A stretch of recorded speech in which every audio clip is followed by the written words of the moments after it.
This film would not be complete without a flying saucer case. The one I have chosen took place in broad daylight on a glorious day on the 26th of October 2000, not far from Aberdeen. I interviewed the witness by telephone. 10 a.m. in the morning, so it was daylight. Yes, a beautiful morning, a beautiful thing, a lovely, bright morning. Did your partner witness it as well? Yes, Mary, she'd seen it as well. I shouted it on her. I was actually standing at a patio door with a big patio in the lounge, and I was looking out the window, and I spotted this small dot in the horizon. Well, it was a large tree line. I noticed this object coming across this tree line. It was going quite slow, and there was no noise or sound at all in it. And I just watched it and watched it. As it came closer, I just sat and thought, I wonder what that is.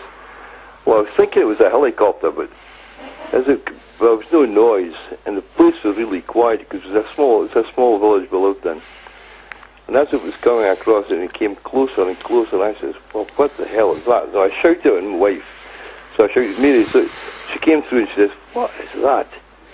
And it was quite metallic looking. It was about 30 feet by 40 feet. It was very, very slow, and it was just drifting across the tree line that came down and moved closer to the house. And I said to myself, what is this? So we just both watched it, and it took about maybe 7 or 8 minutes just to go along the tree line. And as it was just past the house and it was about 150, 200 feet above which we was watching, it just turned and went on this other area. And just as it was turning, down came two jet fighters. My wife's never seen this, but I seen it. I went outside the patio door to see what it was doing, and it went past the tree line, and because we lived on the River Dee, it went down the river and they just followed it, but there's no way that it was catching this. This was away, just away.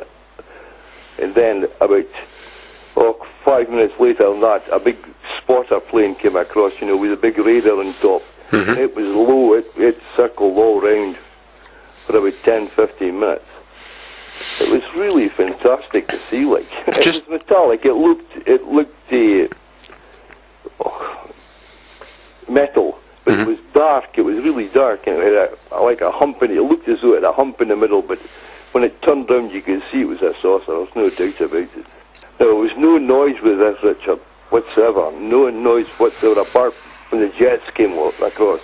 It was really quite eerie and quiet, Actually, it was looking west, and it was coming from the west. And it just came out from the west and came past the house, and it went north, and it went down the river, which is north into Aberdeen. And I actually researched that date. Now, I know on the Holy Loch there was a Merlin helicopter went down in the Holy Loch. Now, it came to that direction, which would be west of where we lived, quite a bit away, but these things are travelling at such a high speed. There's no way it could come. I mean, it could come to us. It was doing it at 600-700 miles an hour. It come to us in about probably an hour, half an hour maybe. It was quite interesting when we researched this, because the two fighter jets that went after this UFO, there's a fighter jet went down in the borders that particular day as well, and the pilot had to eject. Now, what he had to eject for, I'm not saying it did anything, but it seems very strange. So a helicopter went down in this place called Holy Loch, and a fighter jet? And a fighter jet on the same day, yeah. And do you know where the fighter jet went down? Well, we think it was the borders, round about the borders. Really? This sounds very similar to the Sheffield UFO case, military jets chasing a UFO and then crashing. In this case, a helicopter and a jet, which I am sure will have been covered up. They're not going to admit to endangering the lives of the public by chasing UFOs over populated areas. Anyone who has information on either a Merlin helicopter or a fighter jet crashing on the 26th of October 2000, please get in touch via the website. The cover-up of the UFO phenomenon is sophisticated and comprehensive. Most people are completely unaware that the cover-up extends to most printed media, TV and films. My research leaves me in no doubt there is a major cover-up on the issue, especially when the military are involved. Sheffield and Berwyn are two good examples of a cover-up following military involvement of a UFO. This is a letter handed to me at a conference. I have redacted the name in question. It states that one particular prominent UFO author in the UK in 1991 was paid £25,000 per year from a government agency to persuade this individual to change their stance on UFOs and give a rational explanation and belittle UFO stories. Anyone know a UFO author that did a 180-degree U-turn on their UFO stance? As I said, the cover-up also extends to television. In 2011, I exposed the Channel 5 Berwyn UFO documentary, where programme makers were ordered from a high-up source to remove all of Scott Felton's testimony from their show. Scott, who has done more research than anyone on the Berwyn case and found reliable witness testimony that the military were involved, was also removed from a scheduled BBC radio interview on the same subject. I was assured that the people I named wouldn't even be in it. It was a case of, well, you know a bit about this case. Yeah. It'll be more or less your show sort of thing. The programme makers came along. They spent a week more or less in the Llanrheithlow area. They were interviewing other people who I did know about, witnesses and things like that. And I spent the best part of 2 days with them. I took them up onto the Berwyn Mountains.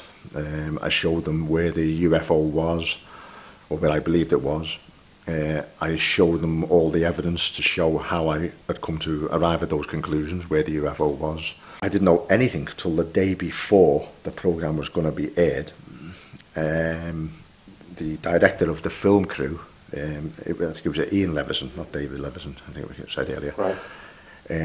He rang me up and left a voicemail on my phone, and he said, the good news is the programme's being aired tomorrow. The bad news is you're not in it. Right. And then he went briefly on to explain that the commissioning editor of Channel 5 had pulled all the stuff. If you want to know the truth about the Berwyn incident, it is in the Richplanet 2011 film, The Berwyn UFO Cover-Up Exposed.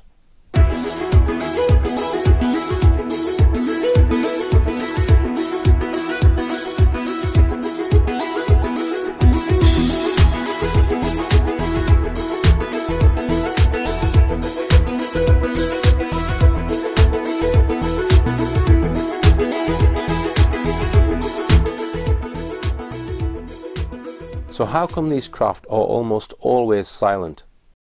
It is possible, of course, for objects to float in midair like a balloon using Archimedes' principle, which states that when a body is wholly or partially immersed in a fluid, it experiences an upthrust equal to the mass of the fluid displaced.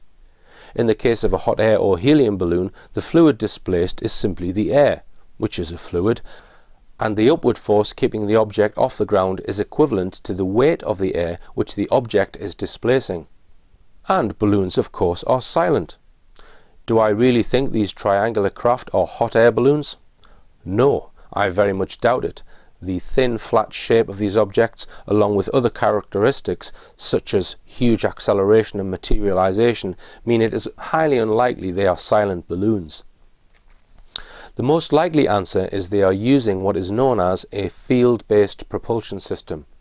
We are all familiar with terms such as gravitational or an electromagnetic field. Such fields do not make any noise, and if they are harnessed appropriately, can produce forces and hence movement or acceleration of an object. To illustrate how a field propulsion system might work, let's just consider this cannonball floating in the vacuum of space. It is far away from any stars and planets and is stationary. According to Isaac Newton, the cannonball would remain at a fixed position unless acted upon by a force. A space rocket, such as the ones used by NASA to power their space vehicles, creates a force on itself by ejecting mass out of one end at high speed. The rocket then experiences a force in the opposite direction to the mass being ejected and accelerates away in this direction. As long as mass is being ejected, the force is maintained and the rocket continues to accelerate until mass is no longer being ejected. So if the cannonball is going to move by itself in a particular direction, it needs to expel out from itself part of its mass. This method of propulsion has a major drawback. The vehicle has to carry within its payload large amounts of extra matter which it uses to eject out in order to move. So the vehicle is constantly becoming lighter, and of course, when it runs out of the extra matter, it can no longer change direction. A far more desirable method of propulsion would be to be able to make the object move without having to eject any mass. If we consider our cannonball and place a large planet next to it, the gravitational field produced by the planet would immediately cause the cannonball to start accelerating downward toward the surface of the planet. This is a field effect, in this case a gravitational field effect. So the cannonball has moved without ejecting any of its mass. It moved due to the influence of a field. Once the cannonball is travelling at a high rate towards the planet, if we were to suddenly move the planet to the other side of the cannonball would start accelerating the other way and change direction. No matter how high the acceleration of the ball, any occupants inside the ball would not feel any force because they are in free fall within a gravitational field. This would be a second major advantage of a field propulsion system. Let's say the object changed direction and appeared to an observer to move at an acceleration of 30 g, that's 30 times Earth gravity. The occupants would not experience any forces on their bodies at all. Is this what was observed during the Belgian UFO flap described by Professor Emil Schweitzer to the British MOD in 1991? Obviously it's not possible to magically manifest a planet whenever you need one, but it may be possible to manifest fields around a craft that would have the same effect.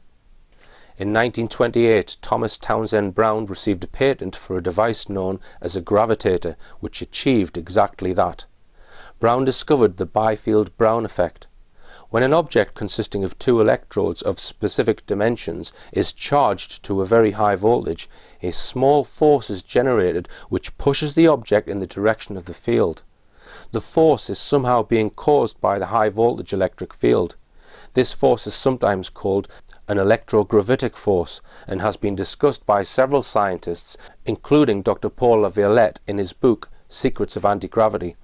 It is quite possible this effect was used as the key principle in developing propulsion systems for top-secret aircraft and spacecraft from the 1950s onwards, and could be what is propelling the silent triangles seen over the UK by witnesses. Aircraft companies have been getting billions of dollars from the military to develop this stuff in secret, but they sign secrecy agreements, and the military won't let them out of it.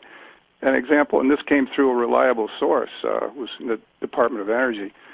He heard that Boeing wanted to declassify some of the important electrogravitics work it was doing for commercial use, and it was denied.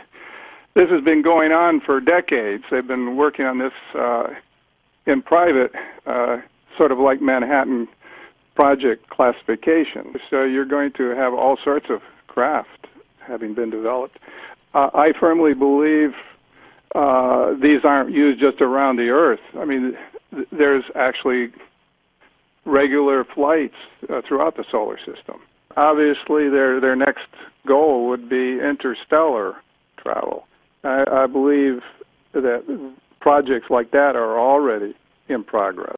Another scientist, the Russian Yuzhin Podkletnov, is also alleged to have used high voltage and a superconducting disk to create a force which could potentially be used to silently propel a craft. Discharges these 2 million volt pulses, the tests that he was making, through a superconducting disk. And the discharge, even though it ends up smashing against the other electrode, it keeps going, in effect, as a gravity wave out the end. It's sort of like a gravity cannon. It produces a beam of gravity shock waves that is confined. It's pretty much non-diverging. For example, they were able to knock books over at 2 kilometers and even detected its effect at 200 kilometers. So basically, with something like this, you could put a beam between here and the nearest star system and use it to propel a craft. Or you could put it on the craft and be propelling the craft with this, creating its own beam on board. As I mentioned earlier, the B-2 bomber, once airborne, is alleged to have a second mode of travel, where the leading edge of the wings are electrically charged positive and the exhaust gases charged negative. This reduces drag on the aircraft and also reduces the radar signature, both highly desirable in a stealth aircraft. But Dr. Laviolette contends this charge is also contributing to the craft's propulsion, and even that the jet engines can be switched off and the craft fly purely using an electrogravitic mode which would be totally silent. It is highly likely there are a plethora of top secret aircraft which have been kept totally secret out of the public eye, using field propulsion. I personally don't think we can say any UFO is a non-human craft just because it has advanced characteristics. That doesn't mean I am saying that all the craft are man-made, but what I can say with absolute certainty is some group or groups are flying craft which are way beyond the capabilities of any publicly known aircraft. They are doing it right under our noses, and they are doing it without public permission. Are you happy about this? As I've said throughout the film, we need to find out where these things are going, then expose it to the world.